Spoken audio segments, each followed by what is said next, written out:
Radical de la criminología crítica. Criminología radical proviene del encuentro de la crítica al poder punitivo basado en diversos marcos ideológicos que buscan cambios sociales civilizatorios. Dentro de los marcos ideológicos se basa en la obra Pena y estructura social, escrito por George Ruch y Otto Kirchheimer, que analizaba el poder punitivo desde el marxismo. La investigación en el Instituto de Investigación Social de Frankfurt consistía en renovar el marxismo frente a la versión o pensamiento de la Unión Soviética. La idea central da una relación entre el mercado de trabajo y la pena, en el que la pena arrebata gran cantidad de trabajo, dando así una carga más al sistema, que daría una igual reducción de oferta, lo que impide que los salarios no bajen, o de lo contrario, daría un aumento de oferta por la demanda de la mano de obra, evitando así el alza de salarios. Sostenía que el mercado determinaba las penas conforme a la ley de la menor exigibilidad. Esta tenía un efecto disuasivo.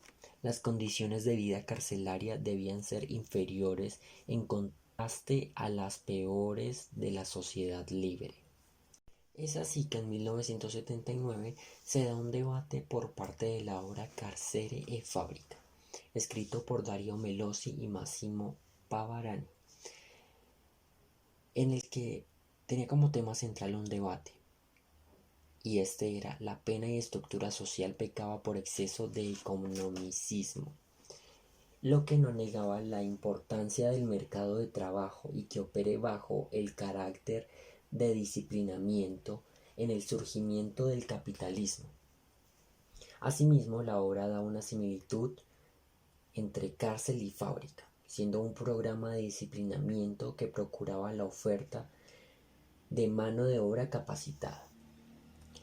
Para García Méndez, aquel que tradujo en castellano La pena y estructura social, expresaba que los autores no pasaron por alto el disciplinamiento, ya que esta es la base en el que cada sistema de producción tiende al descubrimiento de castigos y corresponden a sus relaciones productivas. Da énfasis al mercado de trabajo, siendo estrecho a diferencia de las relaciones de producción, que son bastante amplias. Michel Foucault da un concepto de disciplinamiento en su obra Vigilar y castigar, en el que esta obra tenía un camino hacia la abolicionalista.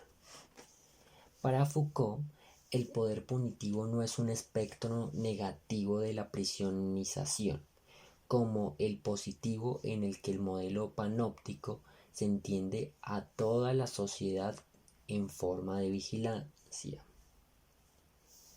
En los años 70, en Estados Unidos y Gran Bretaña, hubo una manifestación sobre el marxismo criminológico, dando expositores Richard Kinney, sociólogo y escritor estadounidense, en el que da una visión romántica del delincuente, en el que sostuvo que los delincuentes son rebeldes inconscientes contra el capitalismo.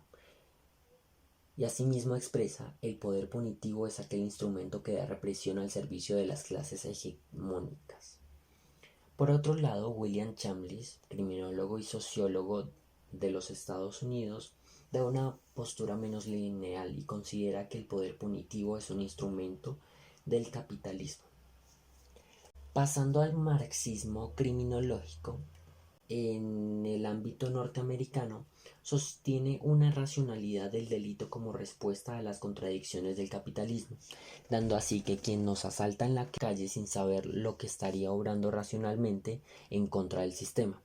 Se da el movimiento de la nueva izquierda, en el que pedía concientizar a los delincuentes respecto a la racionalidad de su función. Por otro lado, el concepto británico tuvo más éxito y por ende en 1978 extendió la obra La nueva criminología de Ian Taylor, Paul Watson y Joe Young, en el que expresa que la criminología marxista se construye a partir de los principios y que no de las incidentales manifestaciones de Marx. También habla de la teoría marxista de la desviación, en el que explica cómo determinados periodos históricos con características y relaciones sociales y medios de producción dan intentos económicos y políticos poderosos por ordenar a la sociedad de una manera determinada. Esta teoría no logró ninguna aviación, como consecuencia debía vincularla con la tesis de la criminología liberal, con las tesis de estructura social implícitas en el marxismo ortodoxo.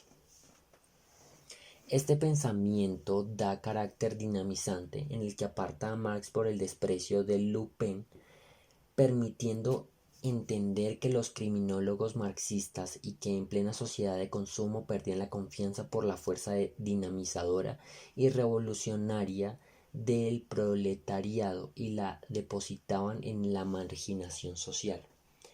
La criminología radical se impulsa principalmente en Europa y América. En Europa sería en países como Italia, Gran Bretaña y Alemania. En América en 1981 en Venezuela y México, en el que en México se da manifiesto del Grupo Latinoamericano de Criminología.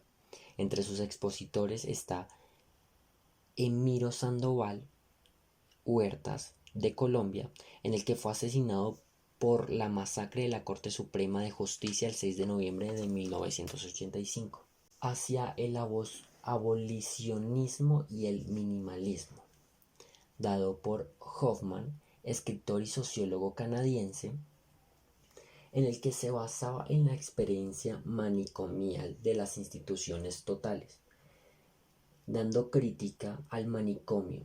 Pasó a la psiquiatría, dando crítica a este último y llamando antipsiquiatría, en el que da una crítica radical al control social represivo ejercido por el sistema penal formal. El poder punitivo se reviste de diversas formas, en el que se da, por tal ejemplo, acuerdo entre médicos y policías en los campos de concentración. Se da una tela de juicio de ser criminalizado o psiquiatrizado. Se habla en el que generalmente prefiere ser criminalizado ya que goza el beneficio de poder defenderse, en el que el psiquiatrizado no tiene este beneficio por la excusa de estar loco o fuera de sí.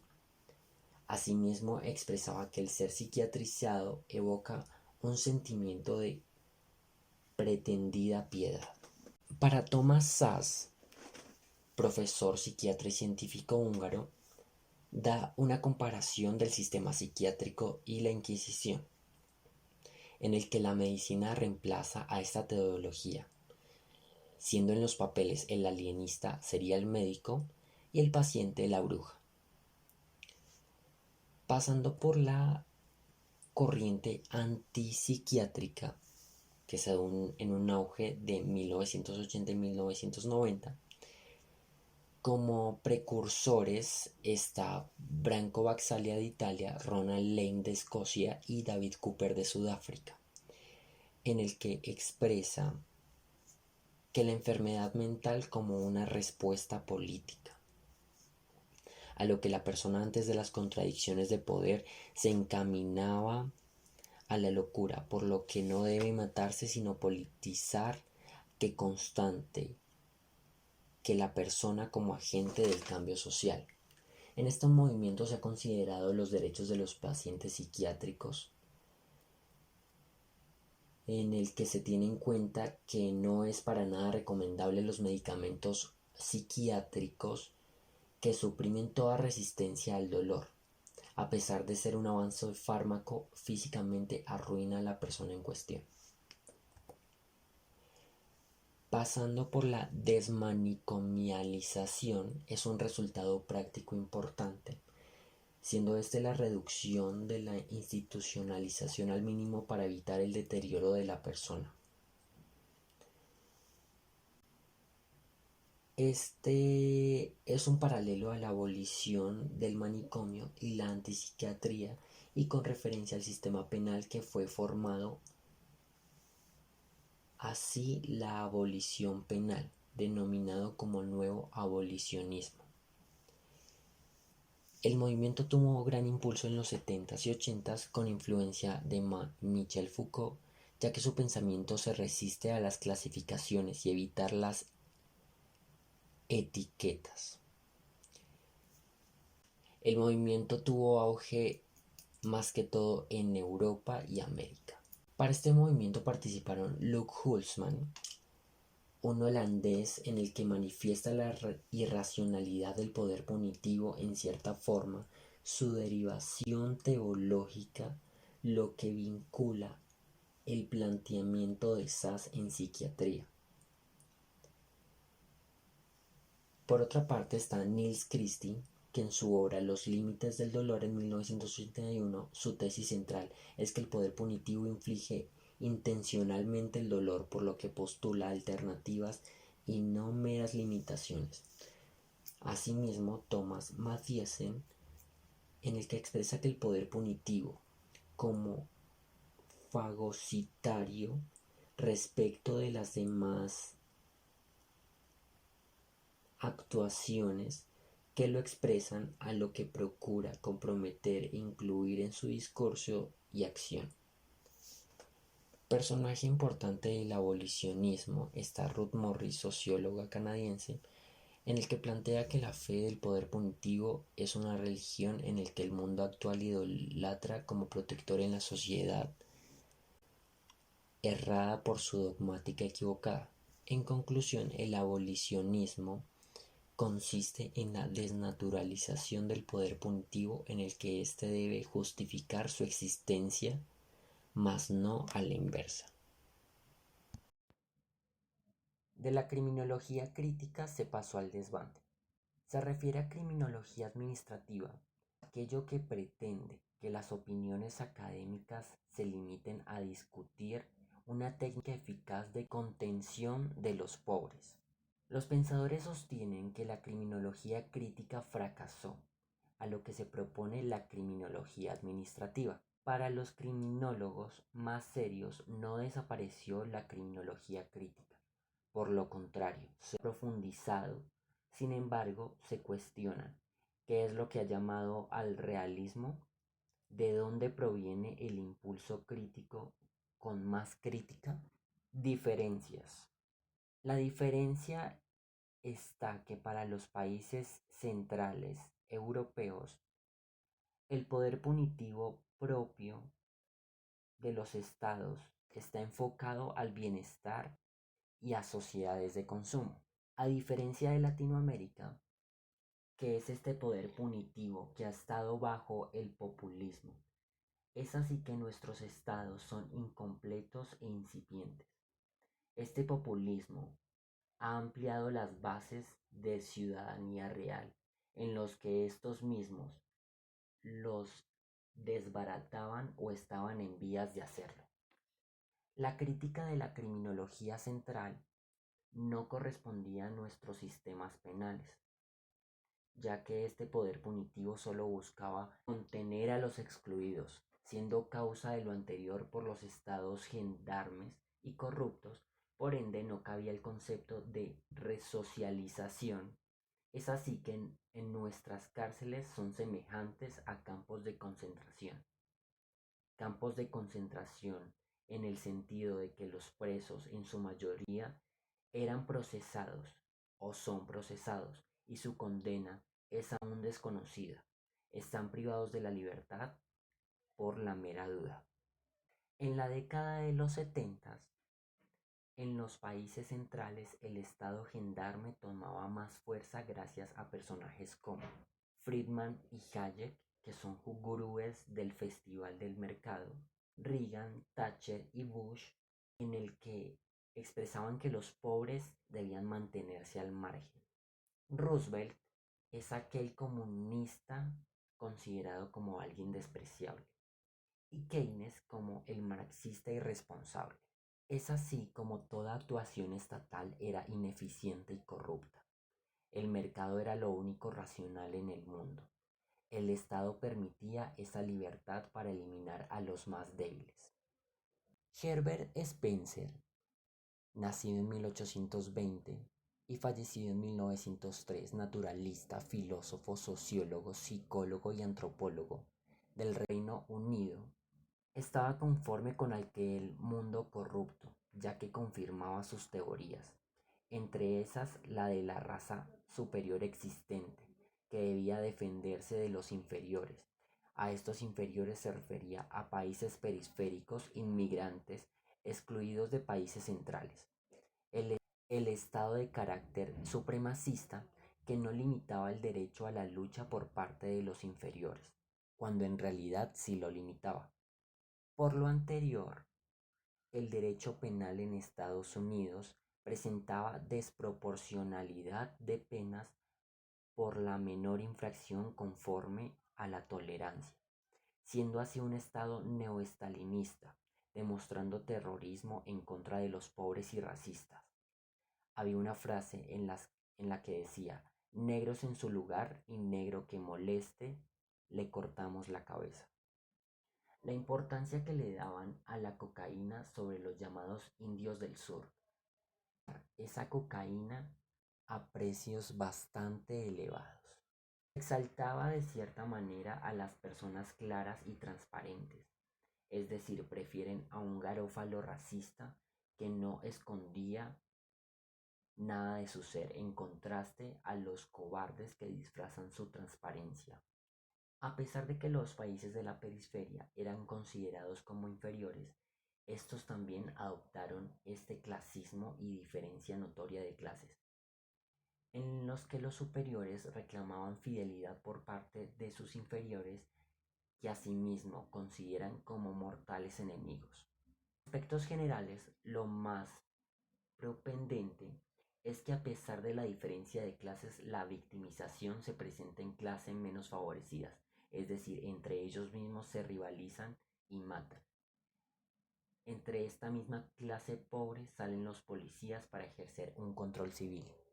Por otra parte, a pesar de señalar que la criminología crítica ha desaparecido, sucede todo lo contrario, es más realista y profunda, estallando en varios sentidos, dando así el desbande de esta y su diversificación. Asimismo expresan los criminólogos: un poder punitivo actual es diferente al de los años 70, poder punitivo que ya no ejerce de la misma forma. La necesidad de ser más realista se da en la evolución del Estado gendarme y a la regresión de los derechos humanos.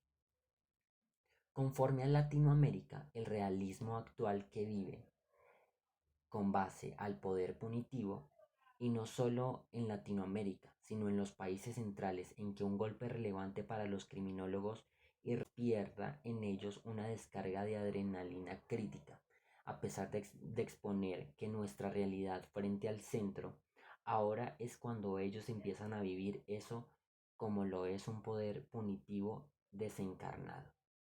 El centro, es decir, Europa, ya no tiene el argumento de eso solo pasa en países en vías de desarrollo. El poder punitivo es un fenómeno tan abstracto que no se limita a solo un concepto académico, ya que no ve evidenciado en realidad de forma explícita. A pesar de su ambigüedad, el poder punitivo es bastante lógico cuando es entendido en el que encara la agresión violenta de un poder brutal y desenfrenado. Caminos a su solución. Ante esta necesidad, los criminólogos se dirigen en cuatro direcciones. Primera, explicación del poder punitivo, y centrarse en su ejercicio, teniendo en cuenta el daño real que proporciona el delito.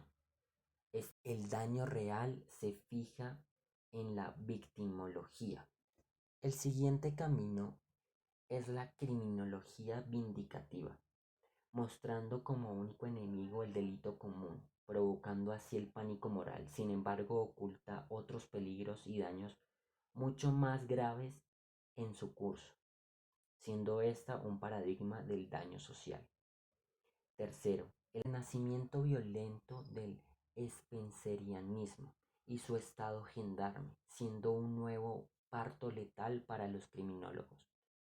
Es así como neopunitivismo, corriente que analiza y critica la manifestación represiva del Estado gendarme. Como cuarto y último, el panorama mundial contemporáneo, como un paisaje de enorme agresividad que provoca interrogantes que están más allá de la sociología y de la ciencia política, en respuesta que llevan a investigar en otras ciencias como lo son las ciencias CIS, la antropología y la etnología. Los criminólogos se plantean las siguientes dudas. ¿Por qué prende la criminología mediática entre los pobres? Su respuesta es porque hay un daño real del delito, del que se ha ocupado tan poco. Debe estudiarse a las víctimas. Segundo, ¿qué es lo que la criminología mediática se empeña en ocultarle al público cuando instala pánico moral a la agresión de un adolescente del barrio precario? Ellos dicen que se estudiaría los daños sociales que no se demuestran. Tercero, ¿qué es el neopunitivismo brutal? Es claro que se trata de una cuestión exclusivamente política, pues bien debe ser analizada y estudiada. ¿A qué se debe esta agresividad intraespecífica que se pone en manifiesto en momento del poder? Ellos dicen que debe preguntarse a los sabios. Por otro lado, el concepto de criminología cautelar es aquel producto de los instrumentos conceptuales que nos proporciona este aparente desbande de las preguntas contemporáneas. El daño real del delito, realismo de izquierda y victimología. El realismo de izquierda es promovido por Joe Jung, nacido en 1942 y fallecido en 2013, sociólogo y criminólogo británico; John Lee, nacido en 1944, criminólogo británico; Roger Matthews, nacido en 1948 y fallecido en abril de 2020, siendo también criminólogo británico. Sorprende desde los comienzos de los noventas, con este replanteo, que es tomar en serio el delito a partir de las causas graves que daña a las víctimas de las clases populares urbanas, especialmente a mujeres, siendo estas más vulnerables. La aproximación a la realidad de la victimización. Como criminólogo, debe dar una solución a esta pregunta, y actuando, salvo que prefiera la criminología mediática, la venganza, y que marche en pro del Estado gendarme, es decir, en contra de los excluidos. Esta verificación es crucial para el realismo de izquierda británica, en el que propone reformas al sistema penal y asistencia a su país. Una de las propuestas más interesantes y concretas es la disyuntiva entre la policía militar, que tiene ocupación territorial, y la policía de consenso, de carácter comunitario. Es así que no puede confundirse con una dictadura ética, que no tenga nada que ver sino molestar a los jóvenes. La etimología no es una ciencia o un saber autónomo, sino una línea de investigación que tuvo en cuenta a Hans von Henting, criminólogo alemán antinazi, y a la que considera como fundador a Benjamin Mendelssohn, criminólogo rumano, nacido en 1900 y fallecido en 1998. En un principio se ocupa a las víctimas de los delitos comunes y a su comportamiento determinante. Poco a poco ha ampliado su campo de observación de todo lo que determina el daño social. Asimismo, la victimología da a conocer la población de la que se olvidó la criminología. Daños que oculta la criminología mediática. Dentro de estos está el feminismo, que es un fuerte movimiento teórico que está en contra de la subyugación de la mujer a lo largo de los años, una neutralización histórica por el pensamiento falocéntrico o actualmente conocido como el machismo. Descubrió la trampa de la racionalización del poder, dando así su naturalización del patriarcado y de género. Un caso es que el sistema penal se ocupará de los hombres en su mayoría. El derecho penal solo juzgará a aquella mujer que se rebele en contra de un hombre con autoridad. La criminología guardó silencio sobre las mujeres. Solo en algunos casos se pronunció, como era el caso de las mujeres envenenadoras. Lo que la criminología no apartó fue la victimización que sufrían las mujeres. Ejemplo, la trata de personas, antes llamada trata de blancas, con el, cuando se hace mención a blancas, es un concepto más que se suma al racismo. Por otro lado, el feminismo gay, como así lo llamaban, en el caso de la crítica criminológica, gay se consideraba lo bastante desarrollada para su tiempo y asimismo feminista.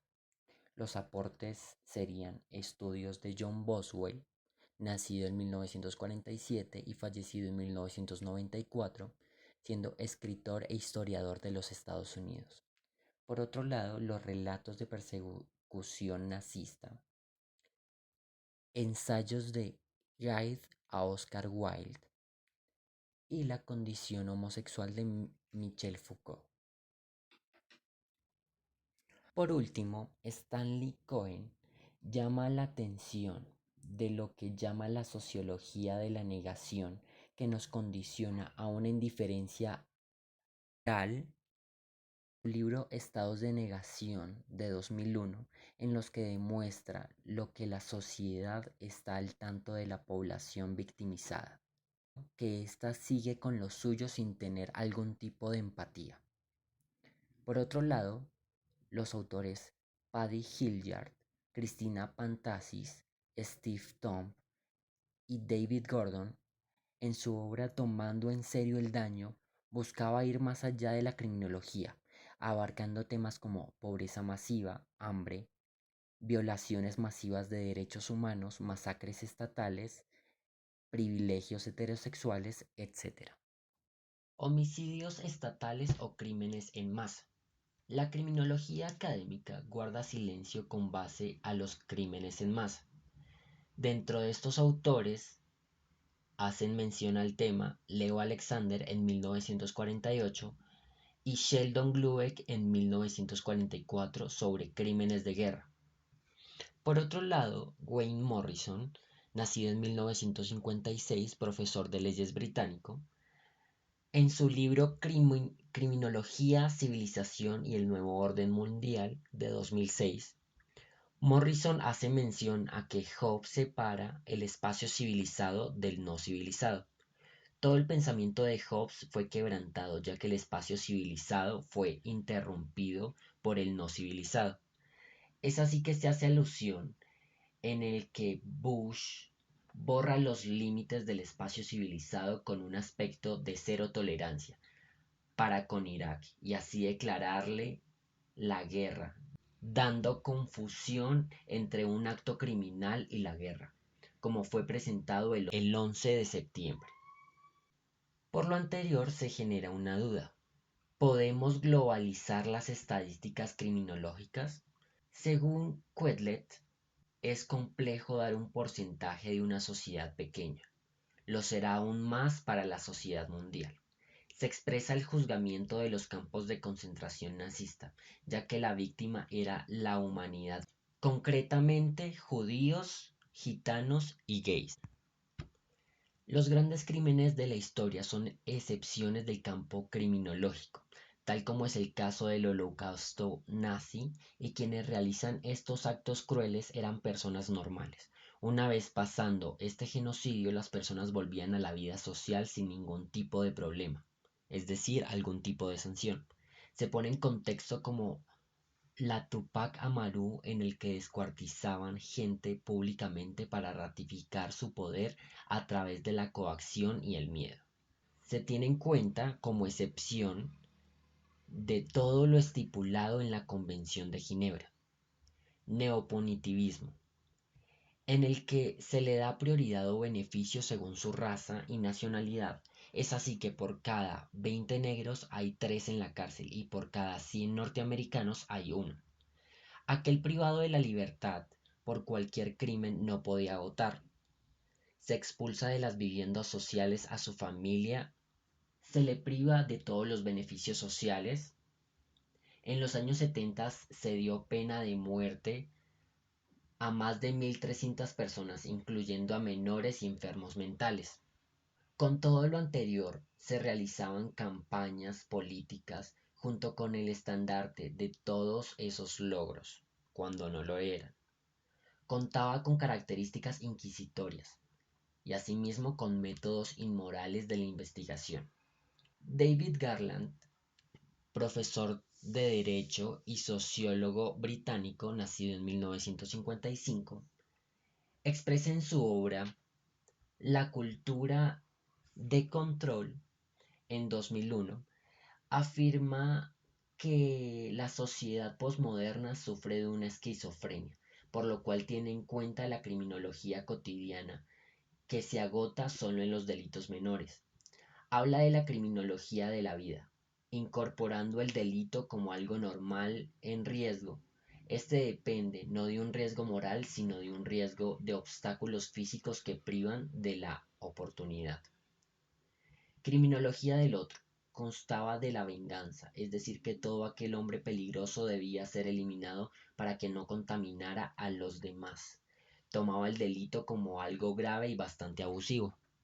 Por otro lado, Louis Quaquin, nacido en 1960, sociólogo y profesor francés, para Quaquin la tensión señalada por Garland en el que señala un sistema postfordista que solo precariza el trabajo, da la discriminación y segregación de clase y lo llama Estado penal. El Estado penal continúa con el apartheid, que nunca fue erradicado en las prácticas burocráticas, considerando también como un Estado racial. Solo promueve un trabajo precario y clasista, bastante significativo en el que los menos favorecidos siempre fueron los más subordinados, y así presenciar la victimización de estos mismos. Por otro lado, Jonathan Simon, nacido en 1959, abogado y criminólogo estadounidense, complementa la tesis de Quaquant y Garland, en el que visibiliza el autoritarismo penal actual. Este estado olvida totalmente el estado bienestar. Por lo contrario, aviva las guerras, el clasismo y el crimen, afectando asimismo a su población subordinada. Tiene en cuenta que la democracia es afectada exponencialmente y lo que sostenía ese sistema de gobierno es el ciudadano como víctima ocurrente del delito. Se hace mención a Reagan y Bush, en el que los gobiernos expresaban que el juez era aquel que protegía a los criminales, siendo así que eran enemigos estatales en promoción de la conducta criminal, conllevando a la reducción de la valoración judicial por medio de políticas públicas. En conclusión decía que el Estado gobernaba gracias al miedo impuesto a sus subordinados. El Estado lograba opacar las verdaderas problemáticas con el dar castigo a sus criminales que afectaban con ese orden social a través del miedo. Las ciencias sí son aquellos especialistas sí que lograron tumbar todo aquello que tenía que ver con la criminología que daba a conocer con todo lo relativo al poder punitivo que ejercía el orden estatal. Al tumbar la criminología etiológica, los especialistas sí negaban a su base su institución de la etiología que trabajaba la criminología. Es así que los criminólogos críticos no estaban de acuerdo con los ideales de los especialistas sí, ya que los últimos solamente agotaban la vía científica, mas no la legal o jurídica que tenía que ver con la criminología. Dando como crítica a los especialistas sí, para la criminología no estaba en los especialistas manifestar los caracteres estructurales del poder punitivo. Eran competentes los sociólogos, por ende los psicólogos no estaban en la tarea o no podían determinar el concepto del criminal nato. Se entiende que los sociólogos observan desde lo grupal y los psicólogos observan el sujeto en concreto. Es por eso que la producción de políticas Los sociólogos son importantes ya que instruyen con medidas preventivas sobre la conducta social. Para entender las obras La ley del padre de Freud y El nombre del padre de Lacan, se requiere un conocimiento previo de dicha ciencia y las bases fundamentales como el análisis y la observación. La criminología crítica, en vez de limitar el campo, sí lo amplía.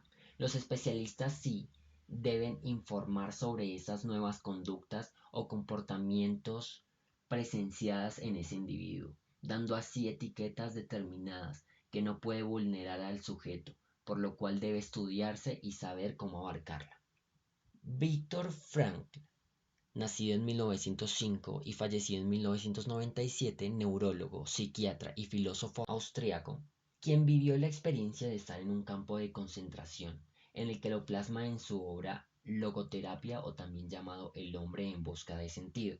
Expresaba que el delito y el poder punitivo producen víctimas, es así que las ciencias sí ayudan con la solución a estos problemas. Por ende, estaría mal en la criminología ignorar a estas ciencias que aportan de gran manera a la sociedad, dando a conocer diversos trastornos que cubre el derecho penal con ayuda del poder punitivo. ¿Somos todos neuróticos? Para los ingleses, los daños en cuestión van más allá de la criminología. Muchas personas mueren con la indiferencia del resto. No es fácil preguntarse la agresividad de la especie y al tener una respuesta que quizá puede estar justificada, en especial cuando esta respuesta va encaminada de la inevitabilidad o de la naturalización de las calamidades. Ten en cuenta que la tesis naturalista es insensata. Para no caer en esta insensatez, podrá entenderse la legitimación de una masacre. Por otro lado, hablando de la crítica macro, consiste en objetar que pasa por alto el capitalismo a causa de las masacres, con el pretexto que nosotros como individuales no podemos hacer nada y dejar todo ahí. Es así que el capitalismo es causante de todo este tipo de masacres para conseguir más lucro. Cabe preguntarse, ¿para qué requieren tanto lucro indefinido cuando éste es finito? El capitalismo ha impuesto protegernos de los ladrones, pero asimismo es quien proporciona las armas. Para Sigmund Freud, nacido en 1856 y fallecido en 1939, médico neurólogo de Chequia austriaco, expresa que la humanidad no es racional. Habla con base a la etnología, da la teoría del padre terrible, en el que consistía en la imposición de un sistema nuevo en el que la sociedad se limita y solo se acoge o se adapta, en el que genera un control interno a través del superyo, en el que procura la punición como compensación, la búsqueda inconsciente del castigo y que muchos lo merecen. Determina que la sociedad da como autocastigo cuando ella misma es quien propende el delito. Para Freud, la reacción social punitiva no cumpliría la función para prevenir o eliminar la criminalidad, sino que daría satisfacción a la demanda de punición inconsciente del infractor. Por otro lado, hay una autoridad internalizada. Es así que las personas no cometen actos agresivos por dicho miedo a la autoridad internalizada. Es así que esta autoridad es el superyo. Se habla de esta autoridad internalizada, ya que el ser humano tiene una tendencia de agredirse mutuamente. Debido a esta introyección, podría considerarse que la persona ya no tiene conciencia propia. Freud no estaba de acuerdo con la pena de muerte, ya que este sería un elemento disuasorio, es decir, un suicidio con complicidad del Estado. Su concepto de ser humano era de carácter filogenéticamente condenado a una agresividad reprimida, que asimismo lo carga de culpa y ésta lo impulsa a la infracción en busca del castigo. Su necesidad de castigo o masoquismo primordial, pensamiento que dejó de afirmar poco a poco Freud. Aún así explicaba que la torpeza por realizar algo que no era querido y tiene consecuencias es necesidad implícita al castigo o al masoquismo. Las masacres son resultado del precio civilizatorio. Es así que el progreso de la cultura reside en la pérdida de felicidad, por aumento del sentimiento de culpa expresada en una creciente necesidad de castigo. Por lo cual el destino de la humanidad radica en cómo enfrenta las vicisitudes o perturbaciones de la vida colectiva que causa el desarrollo cultural y en el instinto de agresión y autodestrucción. Por otro lado, habla de la neurosis colectiva, en el que el superyo se ha naturalizado a sí mismo, dando así como algo natural o de la costumbre societaria. Herbert Marcuse, nacido en 1898 y fallecido en 1979, filósofo y sociólogo alemán, aceptaba la tesis de Freud. Sin embargo, decía que podemos ser menos neuróticos y asimismo ir avanzando como sociedad y cultura. Seguía a Freud y admitía que el ser humano estaba regido por el placer y sin contención destruiría todo. Sostiene que Freud confundió la necesidad de represión que impone el orden biológico con la condicionada social, que demanda sobre una represión innecesaria para el sostenimiento de la civilización. No requiere tanta represión. Asimismo, habla sobre represión innecesaria, que no correspondía a la realidad, por lo que el principio del rendimiento, ya que la civilización actual protege el crecimiento, expansión, que todo lo considerado útil sea proclamado como algo perverso. Y por último, los países centrales había desarrollado una aparente razonabilidad que imposibilita cualquier resistencia contra sistema. Norman Brown, nacido en 1913 y fallecido en 2002, intelectual estadounidense, nacido en México, aceptaba el pensamiento freudiano. Es así que exponía que la sociedad o civilización es consciente de la neurosis, por lo cual debía suprimir a esta civilización y así dejar de ser neuróticos. Expresa que no existe exceso de represión, sino que la neurosis civilizatoria radica directa en hacerle perderle al ser polimorfismo. Es así que lo considera neurótico. Da el salto de lo individual a lo social, afirmando que la sociedad es neurótica y que el psicoanálisis no podrá curar a los individuos. Habla del signo neurótico.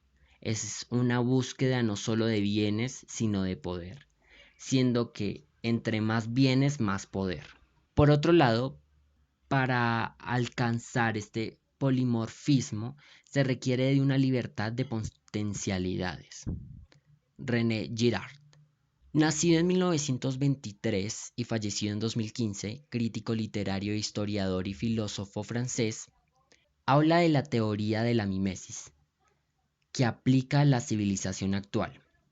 Aporta una tesis dinámica en el que la sociedad se ve generando una tensión que se determina como una violencia difusa, porque todos quieren las mismas cosas y dando así una rivalidad mimética.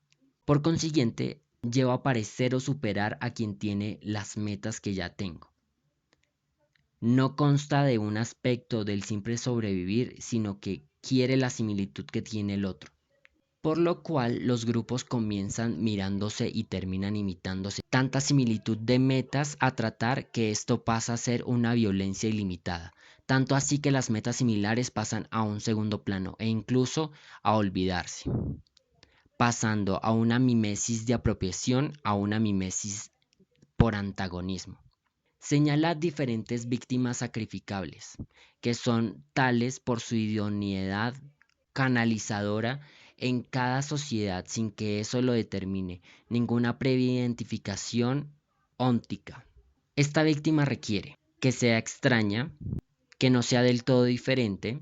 En el último caso pueden ser animales, siempre y cuando no hayan sido domesticados. Es decir, se buscaba un animal que fuera lo más semejante al humano.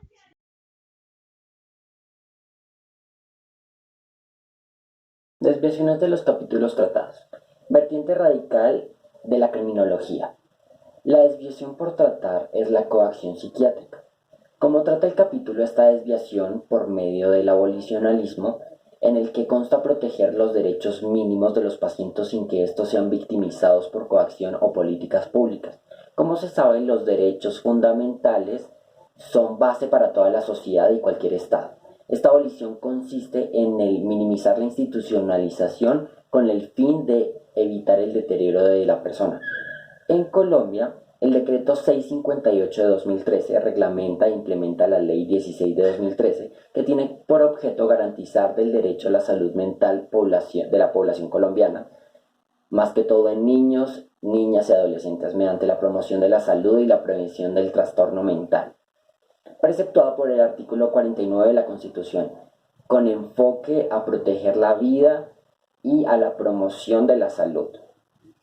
Por otro lado, en el siguiente capítulo de la criminología crítica se pasó al desbande. La desviación por tratar es el feminicidio. La solución que da el capítulo consta de que el sistema penal reconoce a las mujeres como víctimas frecuentes, es decir, que da un reconocimiento a la mujer para que ésta pueda exigir sus derechos y pueda denunciar en caso de que sufra algún tipo de violencia. En conclusión, ya no se tiene en cuenta al hombre por encima de la mujer y así dar una igualdad de condiciones gracias al feminismo. En Colombia, el feminicidio se refiere al asesinato de una mujer por el hecho de serlo, el final de un continuo de violencia, la manifestación más brutal de una sociedad patriarcal. Este fenómeno ha sido clasificado según la relación entre víctima y victimario, en cuanto a categorías como feminicidio de pareja íntima, feminicidio de familiares, feminicidio por otros conocidos, feminicidio de extraños, todos estos atravesando por las diferentes opresiones que viven las mujeres día a día. En Colombia el feminicidio fue tipificado como un delito autónomo por la Ley 1761 de 2015 y el artículo 104A del Código Penal, que lo define como el asesinato de una mujer por su condición de mujer o por motivos de su identidad de género. Este tipo penal será agravado cuando sea cometido por un servidor público, la víctima sea menor de 18 años o mayor de 60. En el siguiente capítulo, homicidios estatales o crímenes en masa, la desviación a tratar es el terrorismo. El capítulo da a entender que este tipo de conducta, la criminología, la sociología y la ciencia sí, deben actuar de forma armónica, siendo las ciencias sí el primer escalón que informa la sociología, la criminología de la desviación del individuo y así saber cómo tratarse y así evitar la materialización. En Colombia, esta forma de violencia no es nueva. Durante años la sociedad colombiana ha vivido y enfrentado las consecuencias de ella. Calcular las vidas que ha cobrado y el daño que ha ocasionado es prácticamente imposible. Y este está tipificado en el artículo 343 y 345 del Código Penal. Gracias.